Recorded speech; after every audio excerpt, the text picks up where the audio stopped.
பொதுவா பொண்ணுங்க இருக்கிற வீடு கலகலன்னு இருக்கும்னு சொல்லுவாங்க. என் வீட்டில் ஒன்றுக்கு 2 பொண்ணுங்க. கலகலப்புக்கும் பஞ்சாயத்துக்கும் பஞ்சமே இருந்ததில்லை. ஆனால் அதுவும் ஒரு மாதிரி ஃபன்னாத்தான் இருக்கும். 2 பொண்ணுகளும் அப்பப்போ அடிச்சுப்பாங்க. டாபிக் கிடைக்கலன்னா என்ன போட்டு அடிப்பாங்க. இவங்க 2 பேருமே என் வாழ்க்கையில் தவிர்க்க முடியாத பிம்பங்கள். என் மகள்கள் என்னோட வாழ்க்கையில் வந்த நாட்கள் இன்னும் ஞாபகம் இருக்கு. அண்ட் இது என் மூத்த பொண்ணு நந்தினி பிரியாவின் கதை. கண்கள் மூடி எந்த சஞ்சலமும் இல்லாமல் உறங்கும் ஒரு கை குழந்தையான என் மூத்த மகளின் முகம் என்னுடைய நெஞ்சில் பசுமையா படர்ந்திருக்கு. அவங்க என் முதல் குழந்தை. எனக்கு அப்பான்ற ஸ்தானத்தை பிறக்கும்போதே பரிசளித்த என் மகள். என்னை அதற்கு மேல் பெருமைப்பட வைப்பாங்கன்னு அப்போ எனக்கு தெரியாது. அவங்களுக்கு என்ன வேணும்னு பார்த்து பார்த்து செய்வேன். வேலையை முடிச்சுட்டு வீட்டுக்கு ஓடி வருவேன் என் மகளை தூக்கி கொஞ்சம். அந்த தருணத்தில் வளர்ந்தது குழந்தையான அவங்க மத்தம் இல்ல, ஒரு தந்தையா நானும் தான். 2 வயசுல பிளே ஸ்கூலுக்கு அவங்க அத்தை கூட போன அவங்களோட முகத்தை இன்னும் என் நெஞ்சுக்குள்ள பத்திரப்படுத்தி வச்சிருக்கு.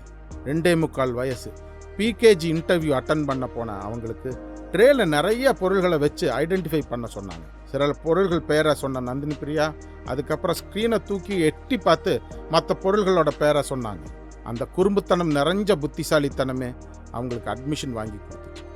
குறும்புத்தனத்தில் மாத்திரம் இல்லை, நந்தினி பிரியா டான்ஸ்லையும் கெட்டிக்காரி. டான்ஸில் ஃபர்ஸ்ட் ப்ரைஸ் வாங்கின நந்தினி பிரியா தொடர்ந்து வெஸ்டர்ன் பரதநாட்டியம்னு தன்னோட கலா அறிவை வளர்த்திக்கிட்டே போனாங்க. அவங்க இன்டர் ஸ்கூல் லெவலில் ப்ரைஸ் கூட செக்யூர் பண்ணியிருக்காங்க.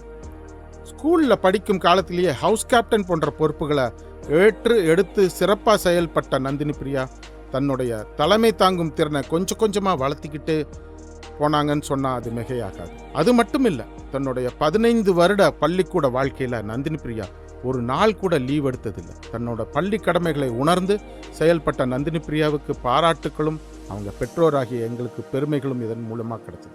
சுவாரஸ்யமான ஒரு படிப்பு படிக்கணும் என்ற நந்தினி பிரியாவின் தேடலும் அவரின் நண்பர்களின் வழிகாட்டுதலும் அவங்கள டிசைன் பக்கம் அழைச்சிட்டு போனது. அதுக்காக அவங்க இரவு பகல் பாராம கடுமையாக முயற்சி எடுத்தாங்க.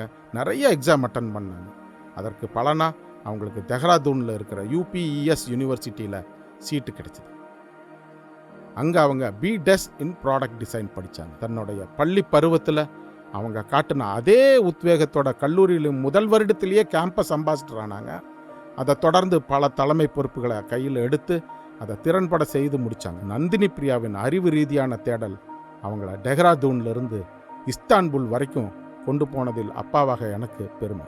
3வது வருடம் படிக்கும்போது ஒரு student exchange ப்ரோக்ராமுக்காக துருக்கியிலிருந்து Istanbul Pilkey university போய் 6 மாதம் படிக்கிற வாய்ப்பு கிடைச்சது. அதை சரியாக பயன்படுத்திக்கிட்ட நந்தினி பிரியா அந்த யூனிவர்சிட்டி மூலியமாக எர்டெக் ஐலாண்டு போனாங்க.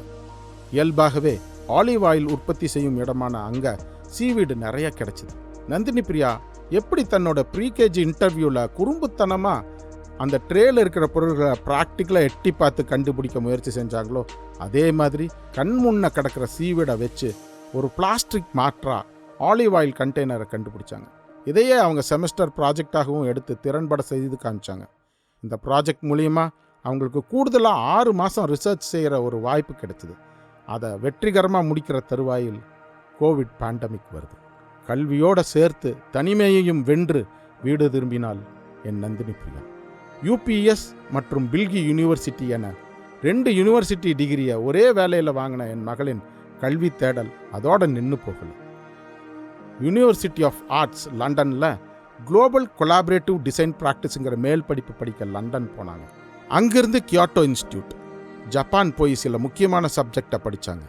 Food technology, food design, 3D food பிரிண்டிங்னு நிறைய கற்றுக்கிட்டாங்க. அது போக கார்பன் ஃபுட் பிரிண்ட்ஸ் பற்றி ஒவ்வொரு மனுஷனும் தெரிஞ்சுக்கணுன்ற சமுதாய அக்கறையோட ஒரு கேம் ஒன்று உருவாக்குனாங்க. அது அந்த யூனிவர்சிட்டி பாராட்டும் விதமாக ஃபார்ச்சூன் 50 ப்ராஜெக்டில் ரெக்கக்னைஸ் செய்யப்பட்டது. UG போலவே PGலையும் university of arts London Kyoto இன்ஸ்டியூட்லேருந்து டபுள் டிகிரி வாங்கி வந்தாங்க. படிப்பிலும் தன்னிச்சையாக செயல்படுவதிலும் என் மகளின் தைரியத்தையும் தன்னம்பிக்கையையும் கண்டு எத்தனையோ முறை வியந்திருக்கிறேன். ஒரு அப்பாவா இதற்கு மேலும் என்னை பெருமைப்படுத்தவும் உயரங்களுக்கு செல்லவும் என் 2 மகள்களான நந்தினி பிரியா மற்றும் நிருப்பமாவால் முடியும். இது என் மகளுக்கு நான் கொடுக்கும் பாராட்டு பத்திரம் அல்ல, அவர்களை இன்னும் உத்வேகத்துடன் செல்ல ஊக்குவிக்கும் ஒரு சிறிய முயற்சியாகவே பார்க்கிறேன். இதையெல்லாம் வியப்புடன் பார்த்து ரசிக்க ஒரு தந்தையாக நான் ஆவலுடன் காத்திருக்கிறேன்.